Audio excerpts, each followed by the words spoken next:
सुरुवातीपासून सगळ्या मीडियामध्ये आणि खास करून इंडिया आघाडीमधून हे एक अशी प्रचार माध्यमातून त्यांनी बातमी पसरवली की हरियाणामध्ये काँग्रेसच जिंकणार, जम्मू काश्मीरमध्ये BJPचा दणकून पराभव होणार. हे सगळं म्हणजे एक वातावरण निर्माण करण्यामध्ये ते यशस्वी झाले होते. पण खऱ्या अर्थानं जे जमिनीची परिस्थिती होती ते आज लोकांना जाणवलेली आहे. हरियाणामध्ये आता जलेबी खायची वेळ कोणाला मिळालेली आहे हे पण तुम्हाला आता दिसलं आहे. आणि काश्मीरमध्ये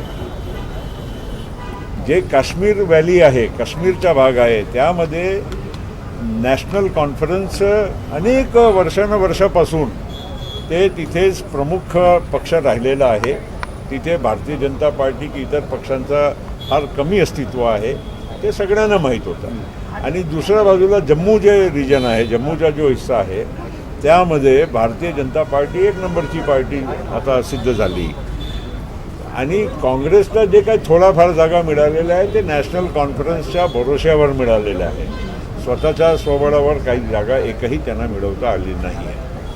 हरियाणामध्ये खास करून जी परिस्थिती आज निर्माण झाली आहे हे सिद्ध होते की 15 वर्षापासून सतत भारतीय जनता म्हणजे 10 वर्षापासून आणि तिसऱ्यांदा भारतीय जनता पार्टी निवडून आली.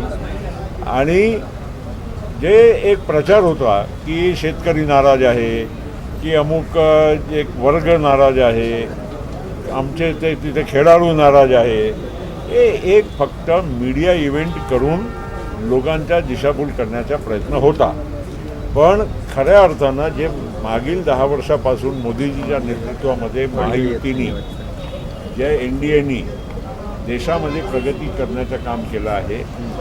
शेतकऱ्यांना आज सन्मान निधी मिळते, महाराष्ट्रामध्ये सन्मान निधी मिळत आहे.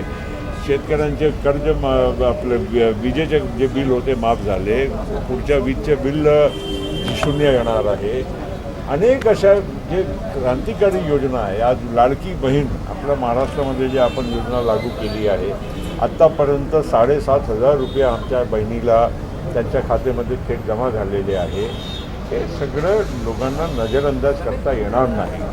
आणि तिन्ही पक्षामध्ये महायुतीचे पक्षामध्ये समन्वय आहे.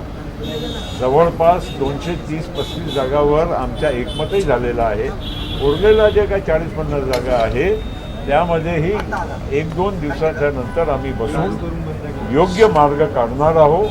कुठेही महायुतीमध्ये मतभेद आहे असा जे काही चित्र बाहेर निर्माण करण्यात येत आहे हे अतिशय चुकीचं आहे. आउटगोईंग आणि इनकमिंगचा पण जो विषय आहे हे पण चुकीचं आहे. काही माणसं इकडे गेले की तिकडे गेले त्यामुळे अख्खा महाराष्ट्रावर त्याचा परिणाम कधी होत नाही. आणि प्रत्येक निवडणुकीमध्ये आज नाही, इतिहास आहे, प्रत्येक निवडणुकीच्या अगोदर काही लोक इकडे तिकडे या पक्षामधून त्या पक्षामध्ये जात येत असतात. त्याचा अर्थ हे नाही आहे की जनसामान्यामध्ये काही नाराजी आहे की काही परिणाम आहे. ते स्थानिक स्तरावर काही लोकल इलेक्शनचा एक गणित म्हणून लोक इकडे तिकडे होत असतात.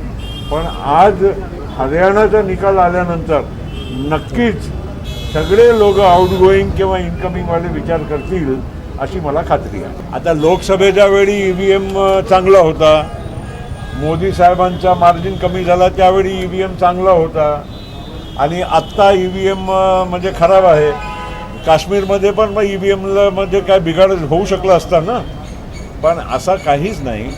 कधीतरी आपल्याला विश्वास करायला पाहिजे की ही व्यवस्था बरोबर आहे. नंबर 2, जेव्हा विरोधक हारतात ना ते अंगूर खट्टे है हे जे म्हण आहे ते यांना लागू होते.